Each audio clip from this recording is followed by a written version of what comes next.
Hello once again everybody, I'm Necromanticer and today I am back in the saddle after what's been kind of a staggering hiatus, but no longer. Today I bring you Lords of the Fallen, a fantastic little third-person action RPG, much in the same vein as Dark Souls, and I think that it does a lot different as well, and it's really worth your time. So I'm going to be doing a Let's Play of that, so let's get underway. Starting us off, we're gonna pick out a new game, and for this first run, since I'm very experienced with the game, I kind of have a plan all sorted out. I'm going to be running a really goody two-shoes character, lots of heavy armor and heavy weapons, focusing on the Solace magic set for the kind of sustain sort of play style, as well as the warrior starting class, because I'm going to be focusing on strength weapons and making sure that I'm always using my shield effectively and blocking. Since I'd like to go heavy, I don't want to be having to rely on the rolls in this game. As you can see, that sort of modifies my beginning attributes, but enough of that, let's get right underway with it. Here we are when we come in on a very lovely looking opening cutscene. I'll let the game take it from here, but suffice to say, looks beautiful. Fallen God, creator and destroyer of worlds, hear my vows.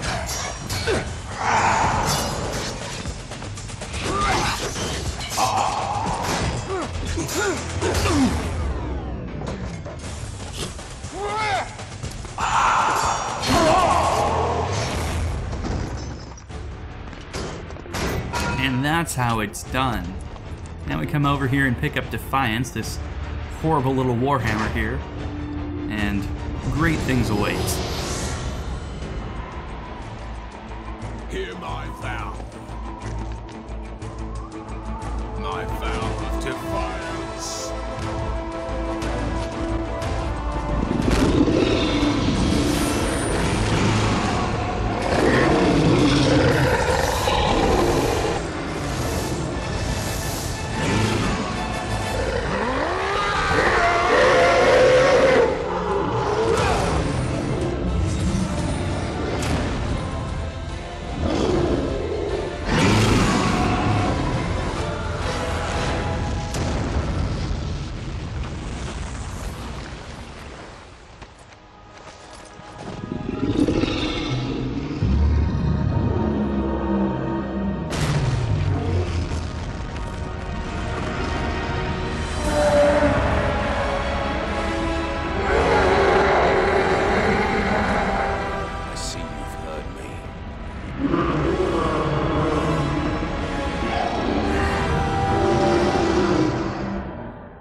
The monastery's ahead.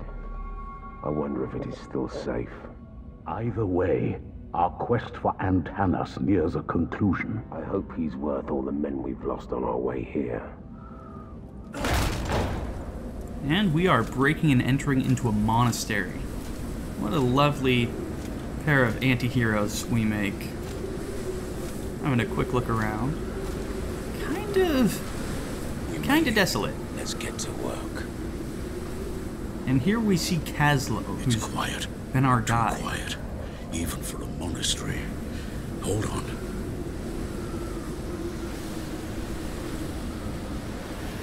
Lots of fancy magics abound, as you can tell by his wizardly staff. It's technically a monk's staff, and we could actually get one of those pretty early in the game, but probably not going to get too much use out of it. This bad boy's a marauder. He's going to function as the tutorial for this game. Yes, you get a tutorial in Lords of the Fallen. This is not the whole Dark Souls throw you into a den of hornets and let you fend for yourself. No, they give you a moment to sort of acquaint yourself. You can skip the tutorial if you're already used to the game like I am, but they do allow you to kind of figure out the controls in a very guided setting. Since I already know what I'm doing, I can hack this Marauder to pieces without even thinking about it, but a beginner probably not going to be so lucky, so it's nice to have a little bit of an intro to the game. Up here, Kaslo's waiting beside this door for us to talk to him. It's locked. You don't say, but you're bleeding. Still losing blood, Kaslo. The Rogar got you good. I didn't let you out of prison to worry about me.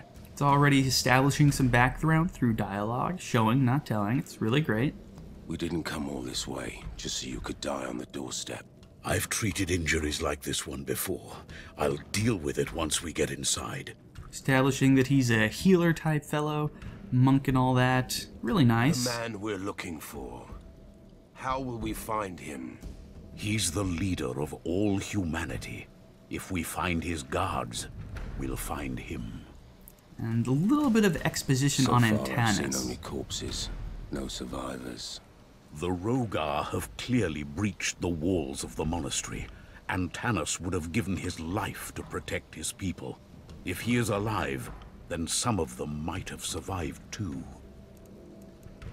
There And must let's be just some get to way open this to door. Open this door. A switch, perhaps? Or a key? Oh, I'm sure there'll be something around here. That's how dungeons work, but before that, I'd like to introduce you all to the audio log mechanic in this game. A lot of the story is told through these manuscripts that you can find, and they're very nicely voice acted, as opposed to the little dialogue scenes that you get, so let's pick one of these up and see what's in Things keep store. coming. We fight back, but there are too many of them. It is sickening to see them move. Their limbs twist and turn in ways they're not supposed to. And their smell. It's like fire and death creeping up your nose. One of the creatures we were fighting spat on us. The saliva hit my eye. It burned. It burns deeper into me. As you can see, these guys, not very pleasant. They are known as Rogar, and while there's also other classifications of Rogar, I refer to these guys in specific as Rogar since there's not much else you can call them, really. Not a whole lot of defining features, and they're not really institutional in any sort of way. They're just kind of converts as they go, but It is in me, now for this one. and it is changing me. My skull. The bones are moving, growing. It does not feel like poison in my veins, more like liquid darkness.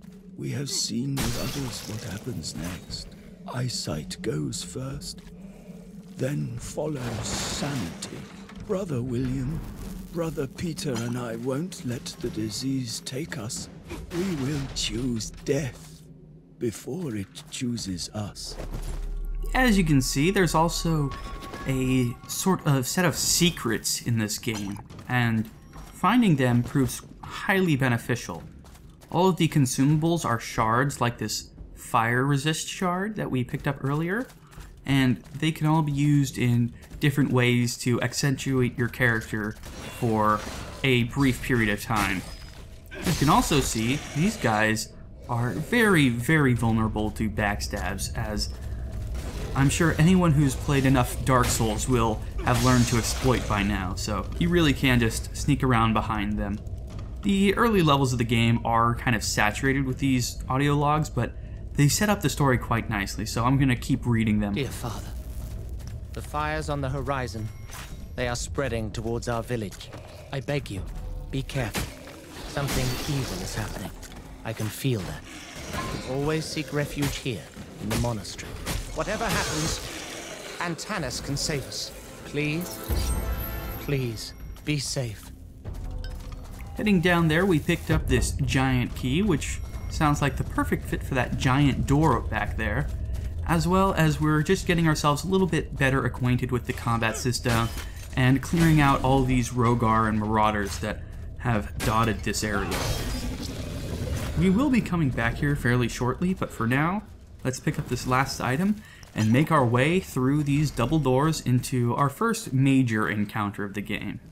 And for that specifically, I'm going to be removing most of my armor in order to get my weight underneath 1/3, because that's going to allow me to move much faster, as well as increase my stamina regeneration, since that's going to be a big factor in this next fight. Let's head on in. Open up these double doors, and we've got a nice placid scene laying out before us. Kind of a bit of a slaughterhouse in here, lots of broken, decrepit pews, this massive bashed open area, but other than that, things seem pretty still. Until seems like we have a problem.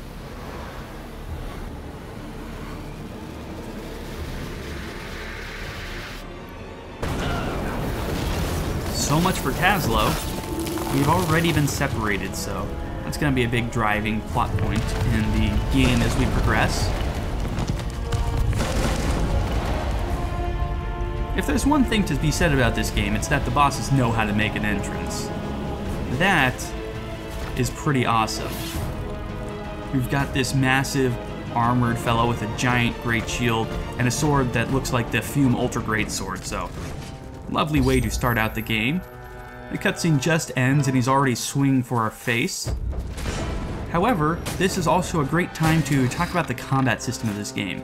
The boss fights are all about baiting out attacks using your spacing and the enemy's already programmed patterns, and getting in there to punish them whenever you have a chance. As you may have been... Oh, that's really sad. I didn't want to get hit there, but seems that I've taken damage, which means that I'm not going to get the upgraded weapon. Every boss fight has an upgraded weapon that they can give you if you fulfill a certain hidden objective. For this first warden, the objective is to fight him without taking any damage, and since I took that one quick clip on the shoulder, I've failed that objective, which is really sad since his upgraded weapon is incredibly good for the early game. No matter what happens, you'll still get his weapon, but it won't be as upgraded or awesome as it could have been if I'd have fought him without damage. But one of the other really important things about the combat in this game is the fact that you can charge up your heavy attacks in order to make them do extra damage at the cost of a little bit more windup and stamina cost. His patterns are pretty easy to understand once you've gotten the hang of it, but until you realize what his patterns are and how to manipulate them, he is going to mop the floor with you. It's a very hard fight, but we make it through without wasting any potions, which are basically the essence of this game, and the boss goes down without too much fanfare. Sadly, I'm not going to get his upgraded sword, but it's not going to be an issue. We'll make do without it, since I don't actually plan on that being my major weapon for the majority of the game. But we have absorbed his power and experience, and it's time for us to claim not only his weapon, but also his large rune, which is waiting for us right over here. And now it's time for us to re-equip some of our gear. Just the chest piece, because I still want to be moving a bit faster. That right there is a checkpoint, which will allow us to use up all of our experience and restore both our health and potions, which, as I said, are basically the essence of this game. They're short-use items that you have a finite number of and a finite capacity for, but you can also upgrade that capacity and their effectiveness as you play through the game. So it's a lot of progression available to you if you know what you're doing. As you saw when I accessed the first secret area, I actually picked up a bottle, which increases my capacity for potions. Soon after banishing the god, the three men that were known as the Judges parted ways forever. Apart from their common goal, they were very different in every possible way. 3 statues were built for them on the square of the Judges, displaying the distinct paths they had taken. These statues hold a secret, as if it were their heart, but it is retained by the stone. Only the Shard of Heroes could make that heartbeat, and only an unearthly force could tear it out. Speaking of the Shard of Heroes, that key I just picked up is going to prove instrumental in me acquiring that in not too short a time. Oh, come on. There we go. That's one of them down, but this bad boy's still on the loose. Didn't want to go down too easily, but I took him down given the enough time. Now we can pick up the cleric's starting set of armor and head into this little bit more secret area that has quite a nice selection of items, all of which I'm going to want. We can't stand against such forces much longer. We must find a place to hide. A place with walls and soldiers, mighty Antanas. We will be on our way. Please prepare for a few dozen refugees. Not only does it give us those 2 Rogar and this audio log and chest that we find here holding, like I said earlier, the monk staff, which actually I think we are going to switch to, at least for now, since it is strong enough to 2-shot all of the regular Rogar, and we don't have enough stats to wield Persistence just yet. Persistence being the massive greatsword that the first Warden dropped, but with that we can also equip most of the cleric set. Some of the cleric set. And with that we can head on through this secret. As you could tell by the cracks in the wall, you can shield bash it while sprinting in order to break through. And there's quite a few lovely items hidden around here if you know what you're doing, since the massive spiders that just dropped down is one of the main enemies here, and they can do nasty, nasty things to you, practically one-shotting you if you're not equipped well enough. So you've got to be quick, have a route, and know what you're doing. But if you do, you can pick up a quest item, another empty bottle. Oh, come on. There we go. You need to actually have space in between you and them in order to shield bash them properly. Oh, because if they actually manage to finish that jumping attack, bad things will happen to you, but we've pretty much grabbed everything. The last thing to grab here is this key, which will not come in handy anytime soon, but it will much later in the game. And from here we can bash our way on out. Oh, managed to avoid that, and oh, no. That guy's, oh, okay then. Well, we died in the starting stretch, but that's just something we're gonna have to get used to. Luckily, we managed to grab everything important from that route, and we start with a Ghost Merge shard, which automatically regains your experience in Ghost. So we're gonna use that right off, since it's very important that we have all of that experience with us.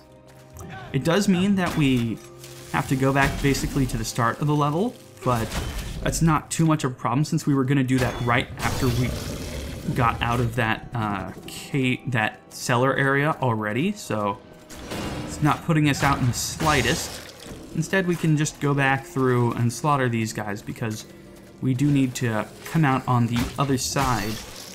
That first area where we grabbed the giant key holds another secret that is going to be very valuable. Holds another bottle and some very nice equipment. So it's best to get that as early as possible. One of the biggest benefits of starting as the Knight class is that your shield blocks 100% of physical damage, which usually means that you can take down the first Warden without taking damage, but sadly I mucked that up, so I did actually take damage and couldn't get the upgraded persistence, but no matter. I still start with really great armor, and this right here, it wouldn't open for us the first time around, but now that we've defeated the boss, we are allowed access to this challenge path, and you can tell by the symbols down there exactly what kind of a challenge path it is.